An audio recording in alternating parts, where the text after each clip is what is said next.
Hello, this is Unlimited Splash, where I draft too many colors and try to get away with it. And today you're joining me one pick into one of my favorite things in the world to do, which is playing Powered Cube on Arena. So in this pack right away, I see very little that inspires me. Very little worth taking. Lutri is fine in the cube because it's a free companion. Like, you can companion this in absolutely any deck, but it's far from an auto win. A Triome is always an okay place to start, but it's definitely below par. I would say you'd much rather start with a fetch land. Unearth, I've been loving the Reanimator deck this time around, but it is not the be-all and end-all of Reanimator cards. So that leaves me with two fairly boring and prosaic picks, but probably somewhat powerful picks nonetheless. Savannah Lions, with a little bit of upside, is actually quite good in this cube. You can take this and just lean towards playing white one-drops, and I think that's probably what I'm going to do. The other option is to take a Sunbaked Canyon and just say, you know what, if Boros is open, I'm playing it. But Descendant of Storms has a similar effect, and you want as many white one-drops as you can possibly get. This pack has one of my favorite cards of all in the cube to play. It looks like a silly little meme, Comet Stellar Pup, but it is anything but that. The first time I ever played with Stellar Pup, it had it showed me its incredible power. I rolled the dice, I got a 6. It goes up to 6 loyalty. Then I rolled the dice again. I got a 4. It shot my opponent for 6 damage. Then I rolled the dice again and got a 4 or 5, and it shot my opponent for 4 damage. Goes down to 2, and then the next turn it did something similar again, and it dealt like 12 damage to my opponent over the course of 2 turns. Absolutely nutty, and that's just scratching the surface of its power. Other things worth taking, I could imagine wheeling a Flame Slash. This is a really good card to have for early interaction. It just kills a lot of stuff and trades up with a lot of very powerful cards in the cube. I think Rampaging Raptor is whatever, it's fine, and Esper Sentinel is also fine. It's a white one-drop, and white one-drops are usually pretty good, but we're absolutely just slamming this Comet Stellar Pup. There are several cards that would be nice in the deck that we're beginning to put together here. First of all, I do like Giver of Runes quite a lot. I also like Biza. Biza's fine. Biza's good. It's not necessarily the most aggressive card. You might prefer to have it in a more kind of controlling white deck. But I actually think I'll probably take Parallax Wave. You don't want that many 4-drops, but Parallax Wave is just absolutely nutty. If you haven't played with this card, first of all, it is a falter. It means that if you have a lot of board presence, like you're crashing in with Descendant of Storms and all sorts of other things, then you can just take care of all of their blockers, just wipe them off of the board and crash in with everything that you have.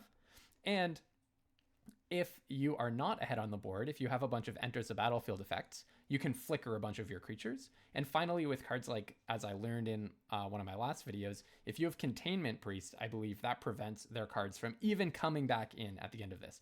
The classic thing to do with this card in Pre-Modern is to just stifle the effect of everything coming back in. So I'm going to be thrilled to pick up a Parallax Wave. Several possibilities here. I could take Aluris, but with Comet and Parallax Wave, I don't really want to have to pay the cost of companioning it, and if you're not companioning it, I'm not sure it's that good. The Wandering Emperor is also perfectly fine, but very replacement level in a Boros deck. So I'm just going to snap up Sacred Foundry here. Sacred Foundry plus Wooded Foothills gives me some confidence that at least red-based and maybe red-white-based aggro is open to the right of me. So let's just take Sacred Foundry and try to make our mana good and be pretty happy with that. I think Reprieve is a little bit above Portable Hole. Portable Hole is pretty good just because cheap interaction is really good in the cube. Having said that, the downside of only targeting a non-land permanent with mana value 2 or less is a meaningful downside. We're not in the business of wanting to Sunfall our own stuff. So I'm just going to snap up a Reprieve. Huge believer in Reprieve. I think this is an awesome card. It's also just tons of fun to play. If you've never cast a Reprieve and bounced their thing, well, return their thing to their hand and then gotten a free card out of it, then you have not lived life yet. So here, maybe the best card to take would be Burst Lightning, just to kind of stake a claim on the early interaction, aggressive Boros. This can target the opponent's face as well. 4 damage is a really nice thing to be able to send over the top in the late game of an aggro strategy. But I just told you that Containment Priest is awesome with Parallax Wave. I actually wonder if 1, 2, 3, 4, 5, 6, 7, 8, 9, 10. I wonder if I could wheel the Containment Priest, but I don't want to take that risk. I love the idea of getting to Containment Priest my opponent's stuff with the Parallax Wave. Fingers crossed that that works. I haven't tested it, but I'm almost certain that's how it works. Path to Exile, as someone who loved playing Conflux Draft back in the way, it pains me to say this, but Path to Exile is just a pretty bad removal spell, to be honest. Giving my opponent a land back is a huge, huge downside. Here, Ephemerate could be fine. I think Oust is not that great for the aggro decks because I really don't want to be giving my opponent extra life. Windswept Heath is nice because it can fetch our Sacred Foundry. And Voldaren Epicure is a one-drop. One-drops are good. However, having said that, I'm just going to take Strip Mine. I'm not probably going to have any synergies with it, but in an aggro deck, playing a Strip Mine and keeping your opponent off their lands sounds like a very effective and good thing to do. Malevolent Rumble is one of the very best green cards. So, you know, we could think about if that means that green is open, but in this cube, green is basically always open and you still don't want to be in it, to be honest. I'm not saying it's a 4-color cube. It's just, I need a huge inducement to be green. The one time that I drafted green in this cube, it was because I got a Nadu very early and I thought that was the one reason to be green. And then the deck still was horrible and got absolutely stomped. Okay, here I'm happily going to take Sunbaked Canyon. I love seeing a red-white land this late, and wheeling the Esper Sentinel is another nice piece of encouragement. I think Esper Sentinel is probably better than Rampaging Raptor. I think Rampaging Raptor, you know, I really don't want that many 4-drops. Esper Sentinel is not awesome. For a similar reason, I'll take Pirate Spellbomb over Biza. Where this deck goes wrong is when you have too low a creature count or too many 4-drops, and you really don't want much beyond 4, I think. Elspeth, there's an Elspeth that is like the 1 5-drop that I think is quite good, but everything else, you know, really you should be capping out at 4, and you should be biasing heavily towards having creatures. I guess I could take Dion here, but pretty much the same exact thing goes. Anything that is a 4-drop is not going to be that great, but I'm not going to be playing Legion Extruder, and I don't view any of these other cards as signals. And a Portable Hole is a very nice wheel. I'm happy to take that. I do think white is open. I think red might be cut. But the Boros deck is honestly mostly white cards anyways. The contribution...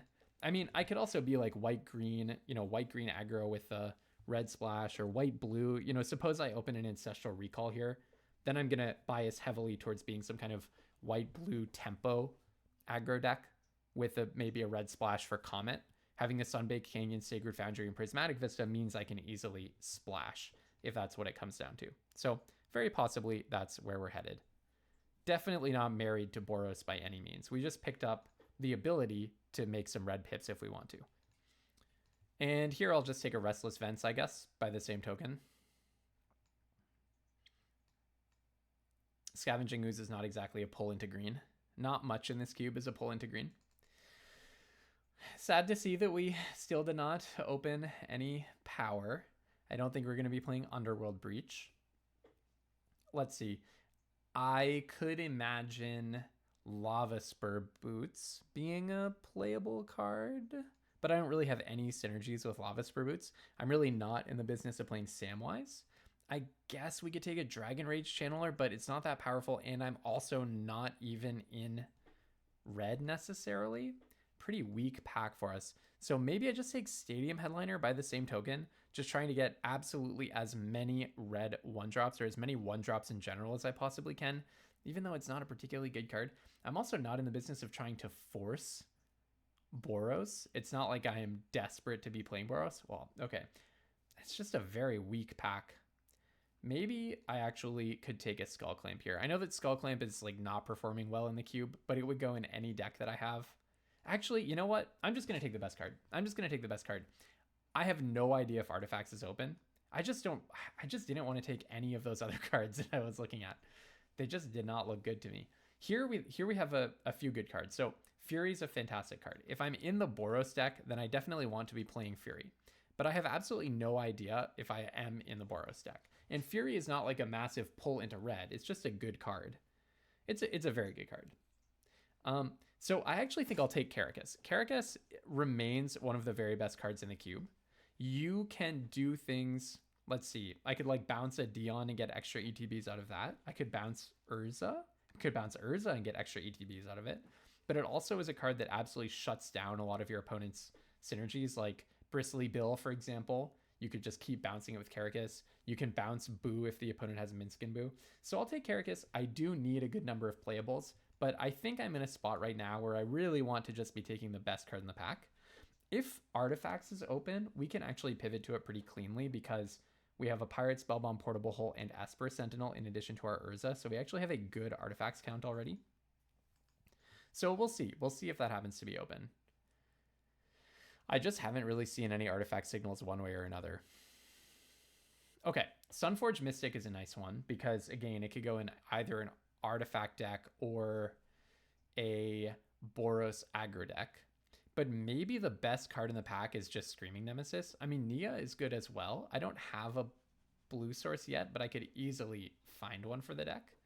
I think Screaming Nemesis is probably just the best card in the pack. And if Boros is open, I'm going to go for it. I haven't seen a lot. It's not like I think red is mega closed or have like clear reason to think that red is super closed from the right. I just don't want to get oversold on the idea that I'm playing red. So I'll take Screaming Nemesis. Okay, I mean, Lightning Bolt is nice reason to think that red is actually open. It's just a Lightning Bolt. Newsflash. This just in. Lightning Bolt is a good card. I'll take Lightning Bolt and be happy with it. If I end up not playing that Urza, that's fine. I mean, what did I lose? Like a Lava Spur Boots or something? Yeah, so that would be no big deal at all. And the deck is looking okay so far. I really want a higher creature count. Probably have too many lands. Almost certainly not playing this Restless Vents. I mean, maybe we'll open some awesome black card. But really, right now, what we're looking at is just not that many cheap white pieces, which is like the big flashing warning sign. But we have two huge pulls into white, which is Parallax, Wave, and Comet. And Comet is also a huge pull into red-white specifically. It's always possible that white is our splash. No, I mean, okay, look at this pack. I think we're in the right seat. Ocelot Pride, which is what I'm going to take. Just an incredible, incredible one-drop. Generous Plunder, which is fantastic. And by the way, kind of goes with Urza. Kind of goes with Urza. And Figure of Destiny. Right? Figure of Destiny is also fantastic. I would love to be in the deck that plays Atraxa. That's more my style of Magic. Cheating in an Atraxa is more the kind of a thing that I love to do. But, I mean, Ocelot Pride, how can you even complain about it? In, like, almost all of the videos that I've posted of me cubing so far, I have Ocelot Prides, and it's no coincidence. I think that card's amazing, and I get it pretty late. Okay, I think I underrated Virtue of Loyalty before. I think it's better than I gave it credit for, but I gave it not that much credit. So I don't exactly remember where it falls, but I don't think it's that great. I always like to play something like Counterspell. Overlord and Mind Collapse, I think, are both not that good. And I don't think pretty much any of these other cards, Exploration, Agatha's Soul Cauldron, Boomy, Carnage Interpreter, I do not have a very high opinion of any of those. I might just take Virtue of Loyalty. I don't think it's awesome, but I might just take it as a cheap creature that's probably better than the Haywire Might for me. I'm taking it as a 2/2 for 2, basically, which is not a great thing. Not a great thing to be looking at. And then maybe I also take the Trumpeting Carnosaur for a similar reason, just the fact that it can be a body. We're not really putting together the most convincing Boros aggro deck right now. This card, I think, is not what we're looking at. This pack overall is quite weak. The Cub can be kind of cool, but I think I'll just take the Carnosaur. I mean, maybe what I'm supposed to do here is like River Pyre Verge or Consider, but let's take the Carnosaur and see where that leads us. I'm perfectly happy to find an Intrepid Adversary in this pack, though, right? Actually, Chandra is quite good, too, isn't it? I think Chandra is pretty good.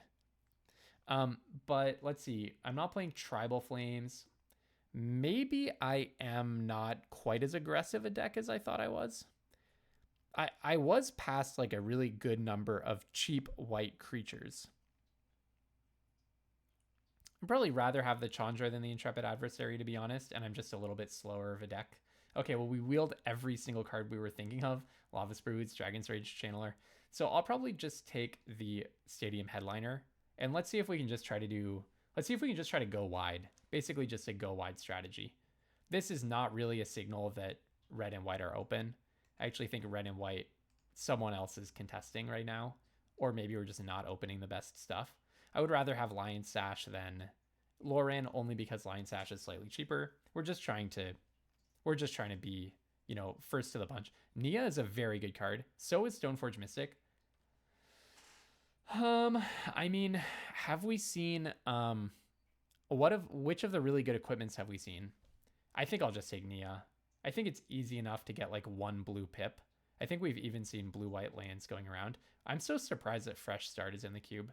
Also, Leyline Binding is not good for me, but it's definitely better than Day of Judgment in whatever deck I'm putting together here. Figure of Destiny is an amazing gift this late. I think Figure of Destiny is very good. I'm probably not playing this Karn, probably not playing Urza, not playing Enlightened Tutor, probably not playing Leyline Binding. What are we looking at here? I mean, Thraben Inspector is always a good one. Thraben Inspector is totally sweet with Ocelot Pride, for example. Other than that, top row is all pretty bad. I've given Green Sun Zenith Short Shrift. I think the thing about this card is in Premier Draft, you're usually trading down on mana by, say, paying 4 to search for a 3-drop. And the best card in your deck or the best creature in your deck is usually not that great. But in Cube, the best card in your deck is that great. So you probably should just be playing it. Having said that, I mean, you know, you can't go that wrong with a Thraben Inspector. I think the way that my deck wins is by having 1 zillion 1-drops. So let's try to just have 1 zillion 1-drops. I'll take Thraben Inspector here. Not saying it's the greatest thing. I mean, actually, these packs have been pretty weak. I know Cathar Commando is pretty good as well, but I'll just take the Thraben Inspector. A Johnny is a beautiful gift, one of the best cards in this archetype. The only thing is, do I actually take Mox Emerald? Yeah. Oh, that's such a hard choice. Having an off-color Mox versus having a Johnny. I think a Johnny is one of the only cards I would take here over the Mox. A Johnny just takes over games. And I want the highest creature count I possibly can. This is a pretty tough choice.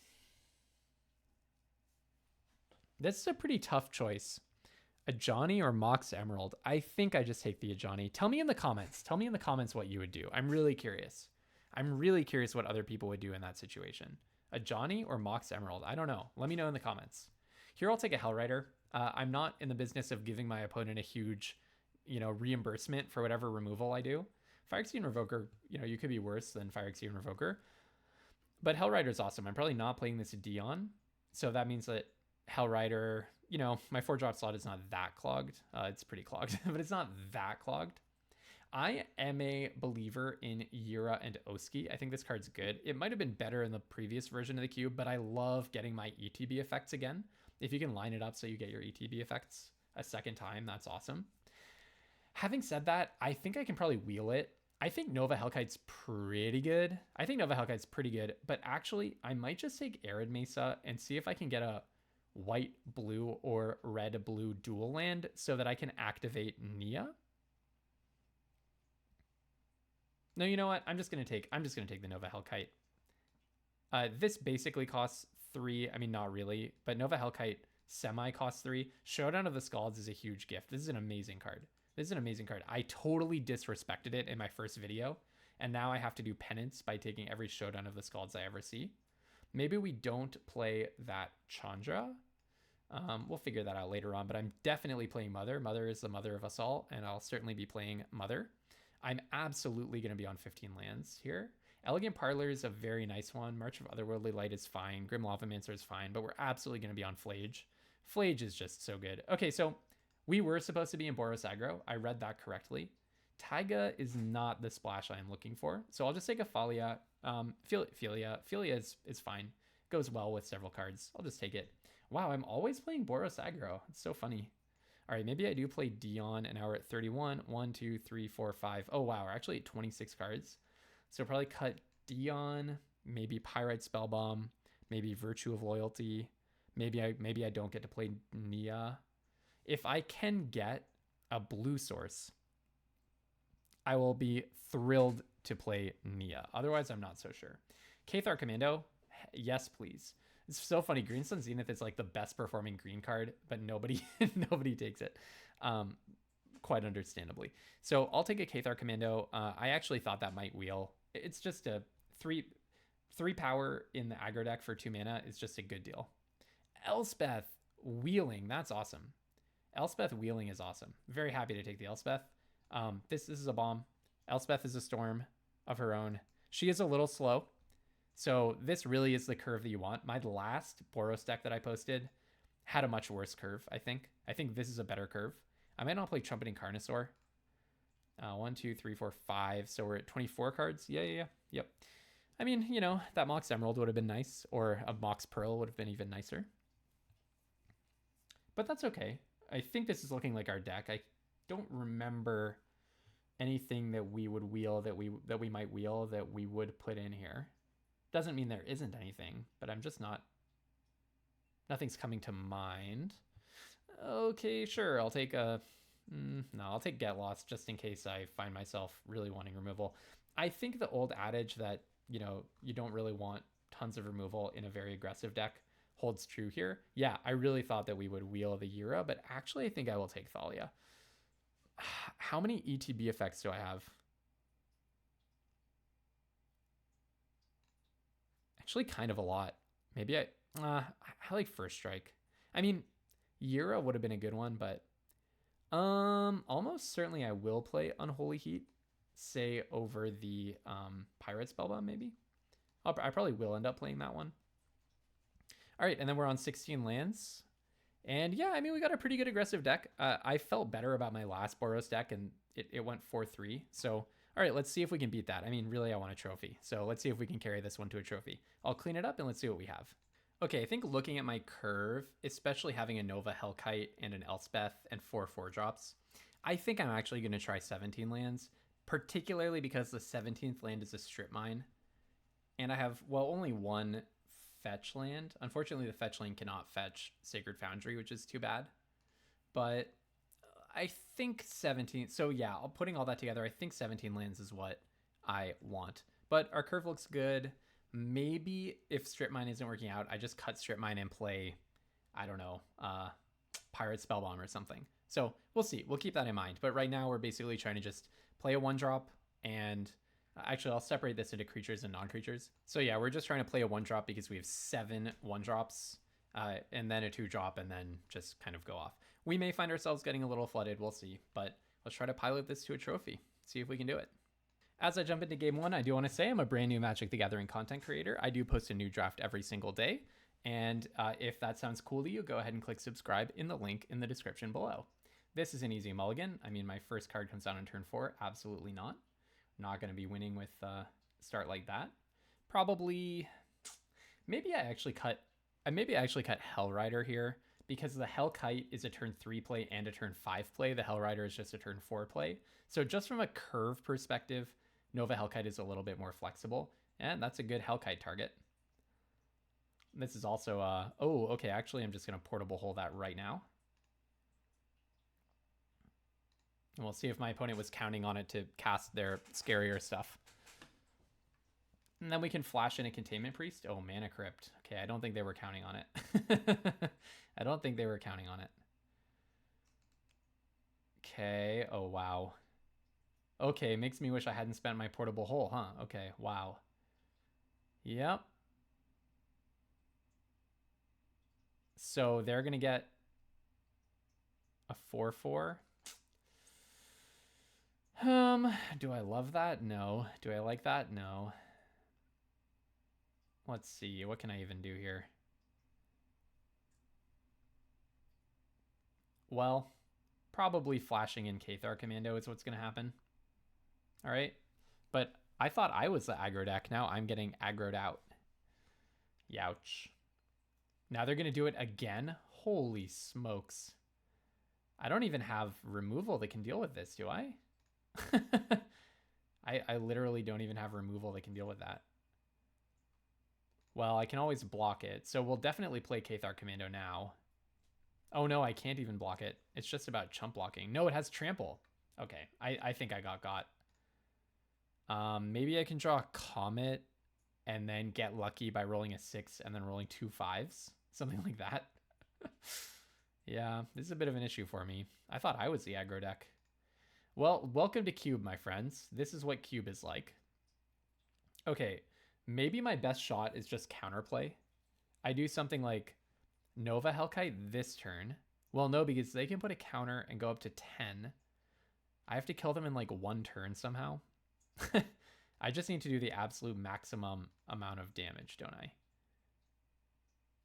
Yeah, well, attack you for 7. I'm not sure there's any way out of this. Huh? Opponent's a gamer. Good job. And the Scythe Cat Cub with double fetch land.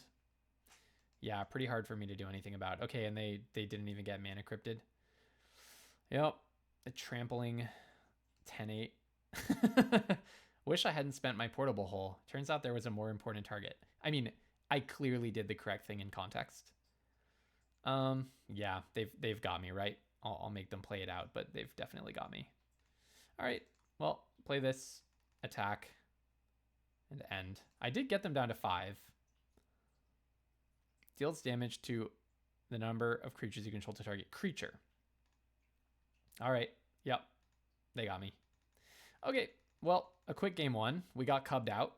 I thought I was the aggro deck, and it turns out my opponent just had 2 dual lands, a Scythe Cat Cub, a Skull Clamp, and yeah, that'll happen to you sometimes. So I still think I'm the more aggressive deck. I don't think there's maybe March of Otherworldly Light or something would have been, you know, something I could have picked and put in my deck that would prevent that kind of situation a little bit better, but it's not like I saw a ton of removal that I'm not playing. So, all right, well, just let's just try to shake off that beat and move on to game 2. All right, we have a game, and this time I'm hoping I'm going to be the beatdown. I mean, you absolutely, it's an easy keep.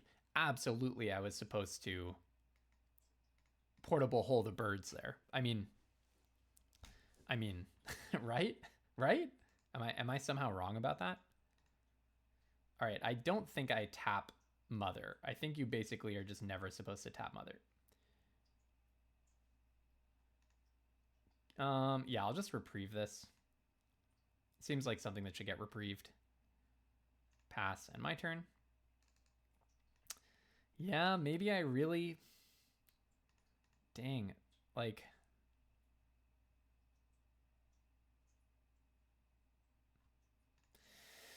Maybe I really am supposed to be on 16 lands, yeah. Maybe I really should be on 16 lands, even with the 4 drops and 2 5 drops or whatever it is. Kind of is looking like it, isn't it? All right. Play your Raptor. Let's see if you get something. Lightning Helix. Okay, well, that's fine, because Mother can target herself. When I play Amped Raptor, I never get something that costs 2. I could also have played Philia, by the way. So I had to do this to make it pro-white. Actually, no, I didn't. Never mind. I can bounce something. I can bounce Philia. That's kind of cool. Is it cool? Maybe it doesn't matter. All right. So let's play Ocelot Pride, I guess. And then exile it with Philia. Sounds about right. Yep. Attack with Philia. Flicker the Pride. Next. That's probably not going to work the way you're hoping. So I'll give Philia Pro Red. And then play Prismatic Vista and then end. Maybe it is. Maybe their idea is now they can kill Mother. But I can bounce Philia, remember. If their idea is to remove Philia this turn, I can bounce it. And I can even recast it. Yeah, okay. So their idea is to kill Mother, not Philia. Okay. Sure. It happens. So really, in the end... Oh, that's nasty. I don't like that. Really, in the end, what they did was they traded Amped Raptor for Mother, which is a good trade for them. Okay, I take it back. It worked out the way they were hoping. It definitely worked out the way they were hoping. Now I'm in big trouble. I'm in really big trouble because my hand is all lands, right? The fact that my hand is all lands puts me in really big trouble. So let's see what we can get. Hopefully it's Showdown at the Scalds, right? Okay, Elspeth is a good one as well. So I'll play this Elspeth. They do get to draw a card if I cast Elspeth. That's... Oh, no. I can... Philia exiles Esper Sentinel in for 3. Then I play Elspeth. Elspeth is going to take 4 damage from Nova Hellkite. So let's go ahead and make 2 1/1s. And then you get your Esper Sentinel back. Now, if all they do is play a land in Nova Hellkite, Elspeth is going to stay at 2. And then, but it cannot kill the Nova Hellkite next turn. Okay, Liiga. Yes, I see. Okay. Well, I'm just going to chump block Liiga. Actually, do I just take the damage from Liiga? No, let's chump block it and then -3 to kill Liiga. That's a better allocation of resources, I think. So also, Philia can start flickering Elspeth. That's kind of sweet. Okay, why? Okay, I need to be on 16 lands. I need to be on 16 lands. I did it wrong. The thing about... So, okay, so the idea behind flickering Elspeth, the idea behind -3ing Elspeth is I -3 Elspeth, attack with Philia, flicker the Elspeth, right? Elspeth comes back with 4 or 5 loyalty. Then if you play your Nova Hellkite, you can only deal 1 damage to my 1/1. So I think that's the play. So first I -3 Elspeth, kill your Philia. Then I'm going to attack with, I guess, both, right? Might as well go in with both. I will flicker my Elspeth.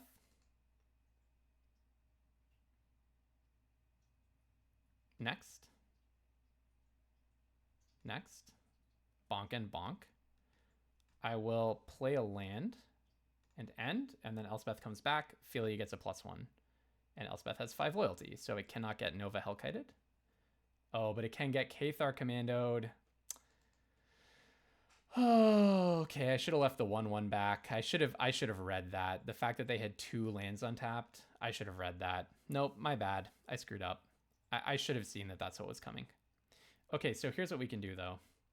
Here's what we can do. You deal 1 damage to this. So this just cost me Philia.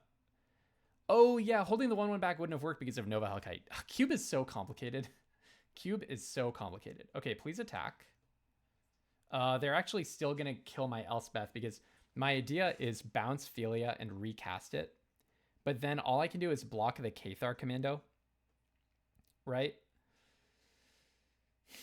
Sad. All I can do is block the Cathar commando. And then Elspeth still takes 5. So let's just eat an Esper Sentinel here. But now I really need to draw very well. I really need to draw very well to get out of this. Oh, no. Okay, 17 lands was a huge mistake for me. I've drawn 1, 2, 3, 4, 5, 6, 7, 8, 9, 10. Is that right? So this is 5, 6, 7, 8, 9, 10 lands. Less than 1 in 3 chance of drawing lands each turn, and yet I still do it. Okay. I guess I'll flicker Cathar commando. It doesn't really matter. That's so bad. I mean, drawing a land is just... Drawing all these lands is just so bad. If I can get Showdown at the Scalds, then I'm okay, but... Yeah, I do need to be on 16 lands, but this is still really implausible. I guess I made a misplay. Did I? Or did I just play last turn correctly, but by accident? That might be what happened. Now, do I want to trade Philia for Cathar Commando? Probably. I don't think I want to take a zillion damage forever. So let's recast Philia and let's block the Commando. And then I just need to find an answer for Nova Hellkite, preserving my life total a little bit. Otherwise, I'm on a 1-turn clock. The 1 ring? Holy smokes. Okay. And then another land. What a joke. I have 6 lands left out of 24. Yeah. That is pretty implausible. Screaming Nemesis. I can't even deal damage to them. Okay. I mean, I guess I'll play it.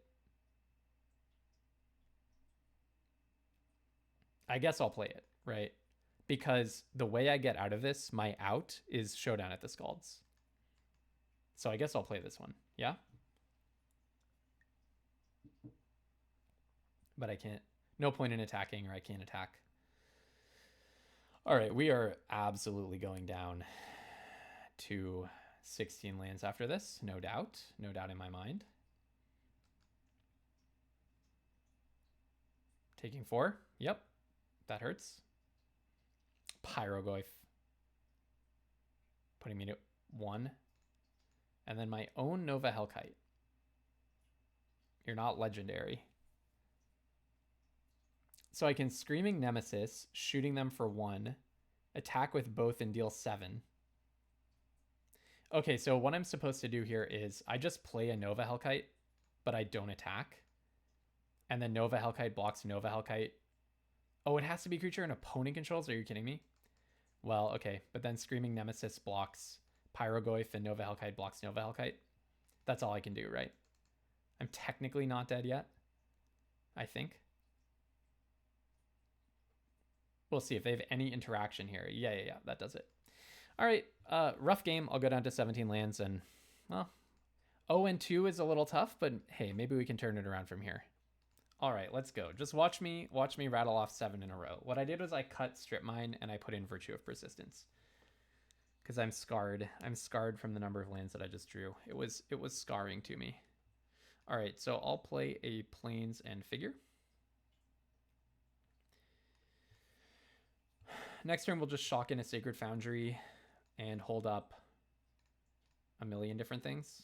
I will not make my figure any bigger. See what they've got. In Cube, it's always scary. I can never predict what the opponent is going to do to me. Ancestral Recall.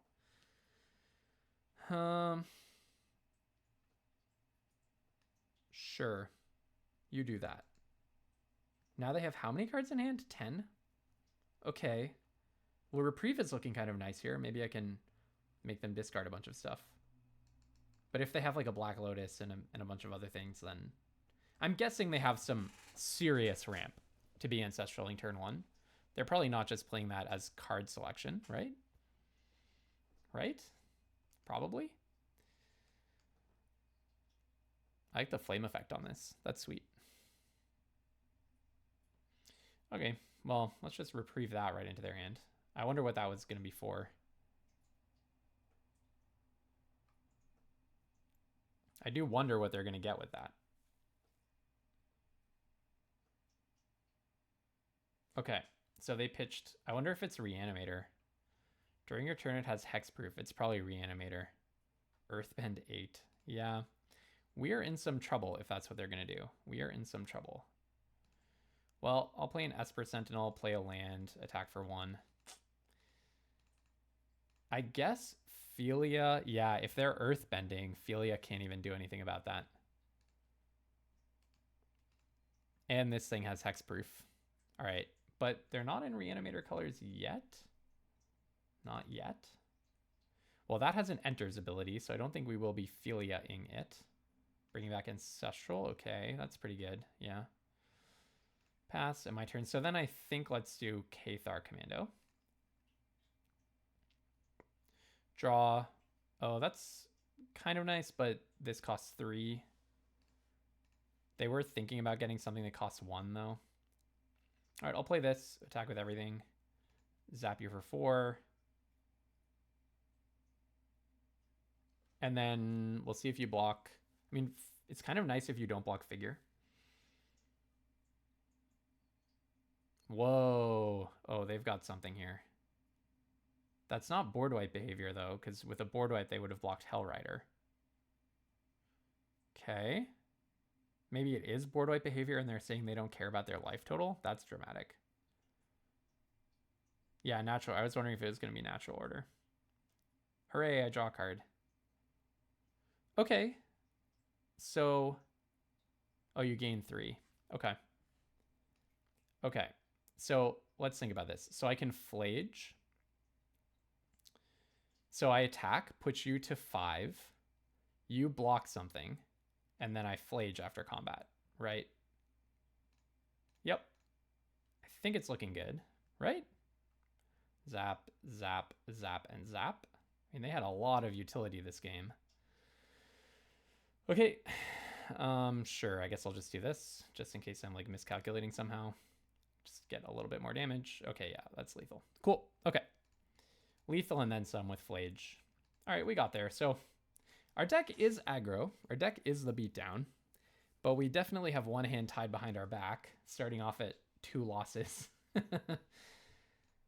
Hopefully our first 2 games were just bad variants, with game 1, the person getting a cub to 1 zillion, and game 2, the person hitting me for The person hitting me with a million lands, it wasn't really their doing, but... Okay, pretty good hand, I think.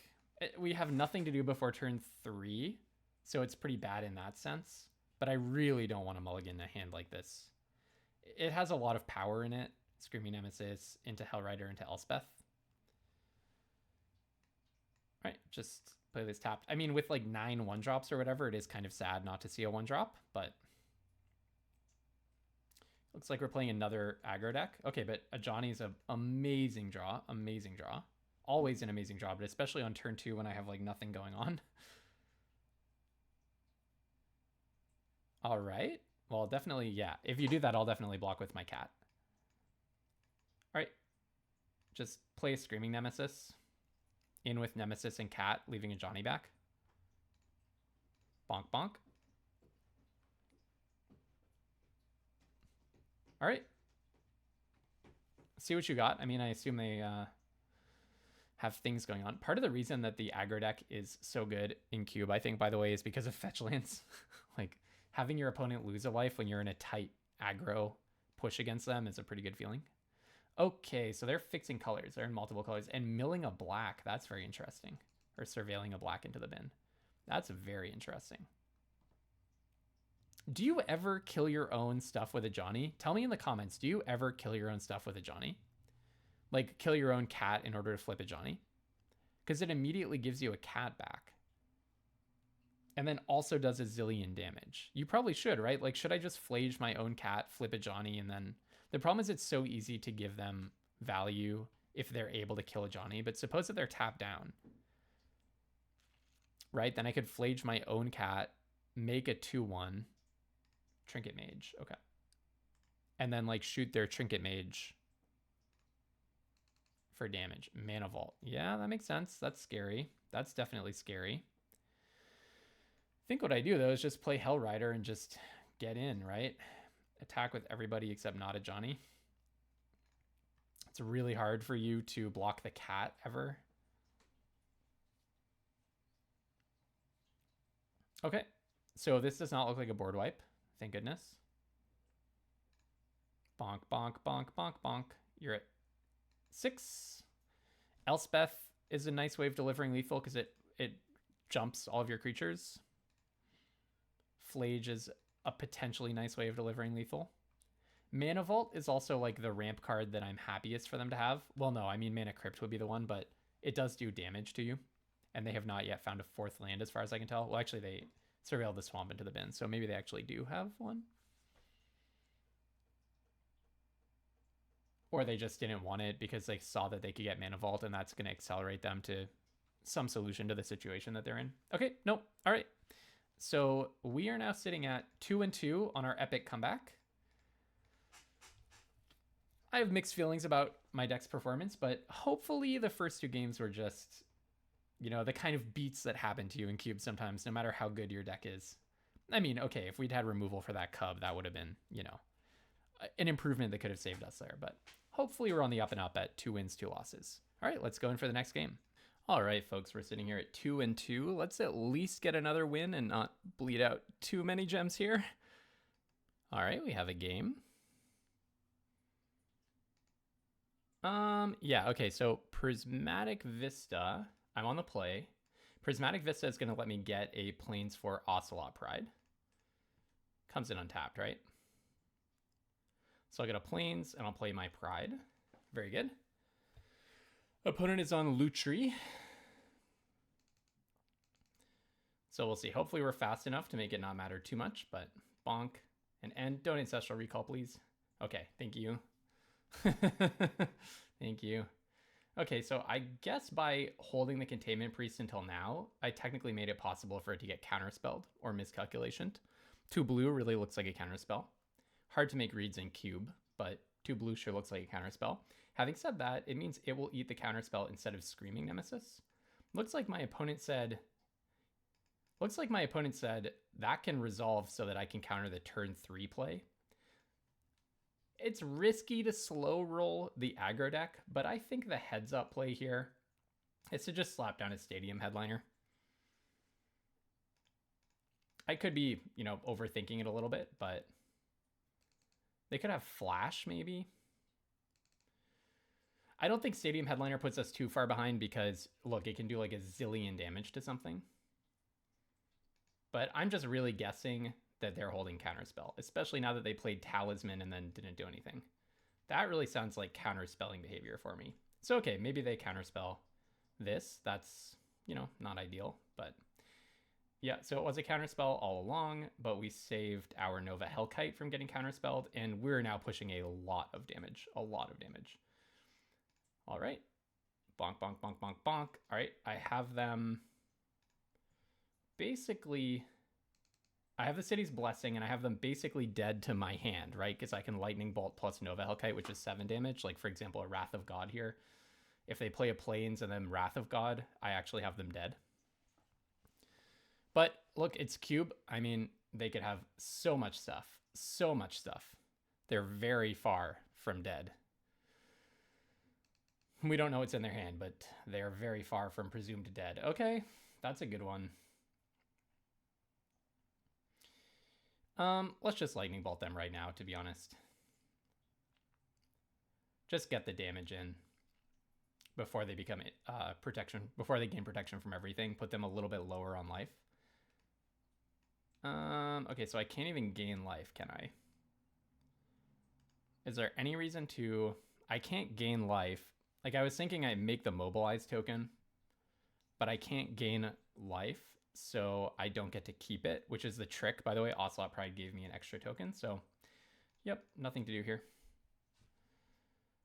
All right, so basically my hope is even if they find a Wrath, I have Nova Hellkite. If not, maybe the ring kills them. They're digging.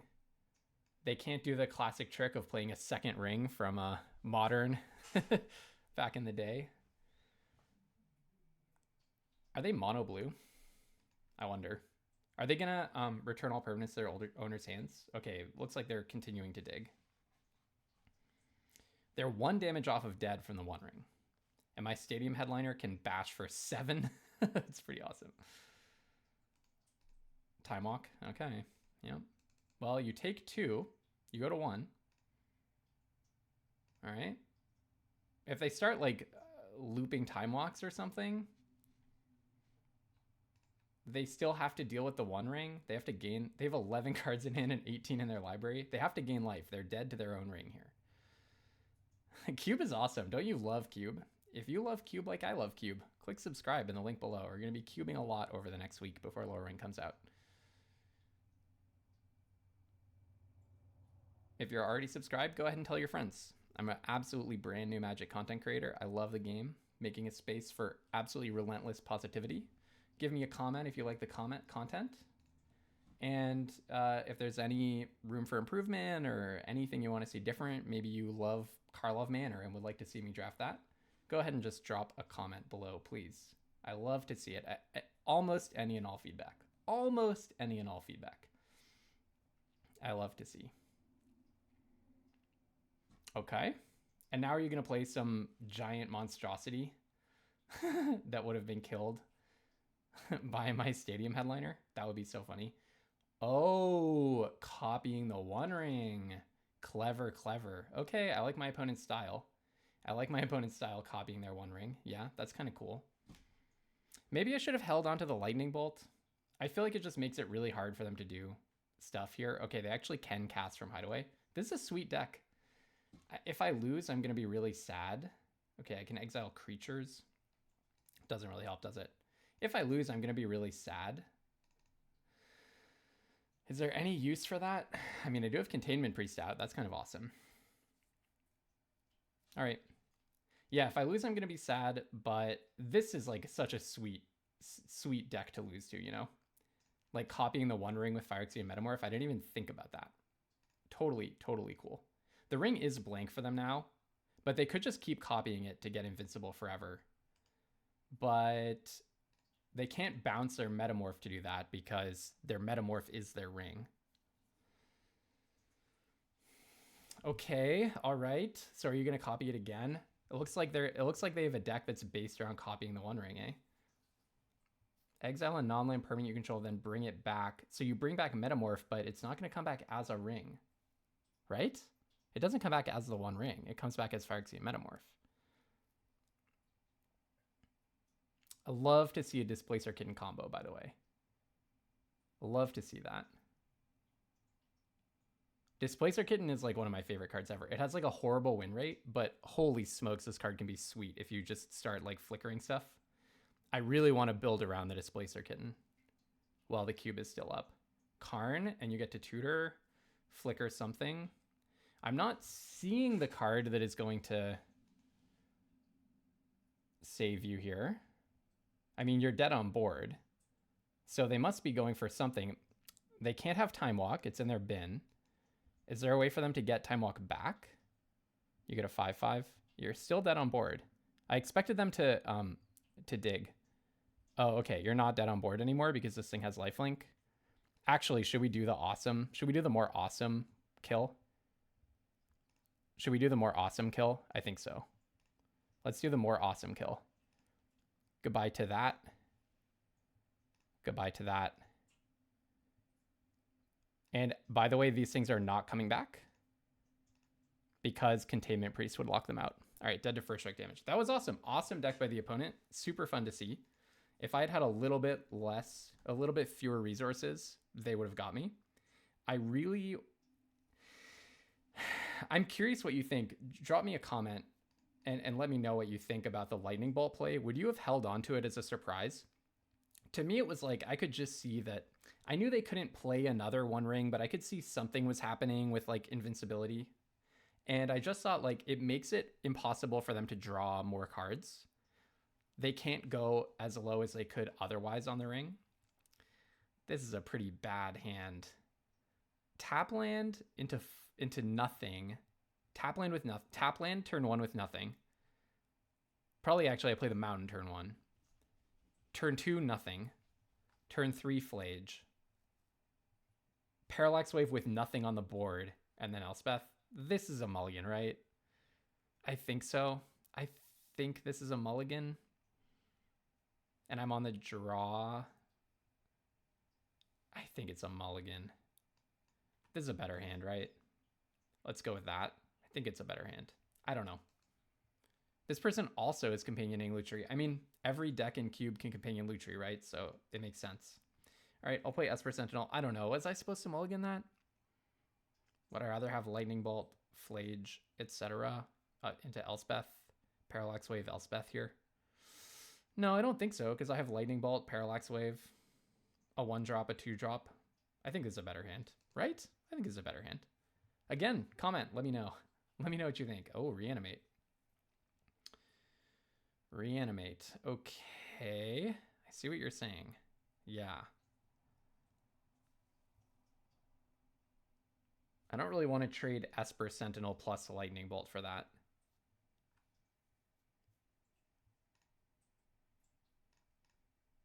I don't think so. I think I'm just going to flash in Philia, and then our plan for the Oliphant is just Parallax Wave.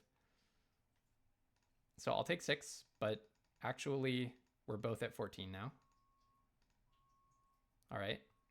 If you play something with 3 toughness that I don't like, I'm going to Lightning Bolt it. Otherwise, oh, putting Lutri into your hand. I don't hate that at all. That's perfectly fine. I do feel that my interaction is weak. I kind of thought I was going to be the beatdown and it didn't really matter. Oh, I wish I was legendary. Dang. But it actually does matter, right? It turns out it actually does matter. Lutri is a legendary, but you don't want to bounce it. Funny stuff. Okay. Well, Philia, and yeah, I guess I'll flicker the Sentinel. I think that's worth it. All right, well, now we have up Lightning Bolt and Caracas as potential answers to whatever they do. I have a 3/3 Philia and a 1/1, and then Parallax Wave is coming down next turn on Oliphant. So hopefully it's a race and we're currently ahead, but my opponent has lots of resources in their hand, clearly. So, and they're at a higher life total currently. They're not on counter mana, unless they have like Pact of Negation hidden in there or Force of Will or something. All right, we're playing, we're Luching. No, doesn't look like it. I would love to draw a card from Esper Sentinel. I would love for you to play a creature, actually, so that I can Parallax Wave it. And then draw Containment Priest. That's my dream. I can also bounce Philia and recast it Oh, 4 damage to me. That's pretty scary. That's really scary. The fact that you would do that right now? Yeah. Okay, looks like I'm dead. And then you copy it somehow? Oh, you have a Lutri out. Oh, dang. GG. GG. Lutri copying. So, Oliphant, what could I have done differently this game? I guess trying to trade Esper Sentinel plus Lightning Bolt for Oliphant would have done it. Yeah. Is there anything I can do? No, right? All right. They got me, didn't they? Caragas, Philia, no way of gaining life. Okay, actually, Fire Blast, I don't know what I can get, but maybe I have my draw trigger first. I didn't already draw to this, did I? Does this trigger? Oh, did they pay it? Oh, they paid the 1 as well. Okay, nope, they got me. Yep, they got me. Oh, good job by the opponent. That was pretty sweet. I mean, yeah, I guess I could have held back Esper Sentinel, blocked the Oliphant, and Lightning Bolted it, but I don't know. I guess I just wasn't anticipating the 8 damage to the face after all that damage. Okay, well, I liked my deck. I didn't think that it was incredible. It was like a pretty respectable Boros deck. I'm going to get such a reputation for always drafting Boros. Honestly, it's not even my favorite, and as you can probably tell, it's not my specialty. And yeah, I like to put up good results for you all. 3-3 feels, you know, losing 400 gems, not really where I want to land. But okay, we lost to like some mana flood that I think was really unlikely. By the end, we had 6 cards left in 24 cards. So we drew like 3 lands in a row when each of those draws was like between a 1 in 3 and a 1 in 4 chance. So, okay, we just like kind of, our deck beat us once.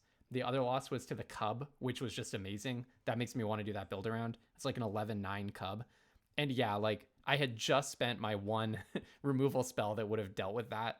And I didn't see like Lightning Bolt on time. We didn't see Comet a single time or Showdown of the Scalds, which is pretty unfortunate. Oh yeah, I also could have drawn Parallax Wave that game, but I didn't. So yeah, it's kind of unfortunate that we didn't see some of our like extremely, extremely strong cards that can carry a game. I think if we'd seen these more, we would have done a lot better. Maybe if that last game, if I'd kept my other hand, no, I would have got smoked. And then yeah, we lost to an Oliphant where the only thing that sticks out in my mind is maybe we could have tried to 2-for-1 ourselves by like blocking it with an Esper Sentinel and Lightning Bolting it. That just sounds so bad to me. Like you're taking 5 and 2-for-1ing yourself. I guess you could price in the Reanimator and say it's a 2-for-2, but that just seems like a really bad play. I think as the aggro deck, you're supposed to just say, my life is a resource and I'm just trying to deplete your life first. And Parallax Wave was going to take care of the Oliphant next turn anyways, so they just happened to they got it off really early. And the Land Cyclers plus Reanimate is a totally sweet combo. So anyways, yeah, I'm not like thrilled with that result, but I'm not devastated either. Next time I'm going to try not to draft Boros. It's been a bit too much Boros for my taste. And yeah, anyways, until tomorrow's video, have tons of fun playing Magic and don't be afraid to splash.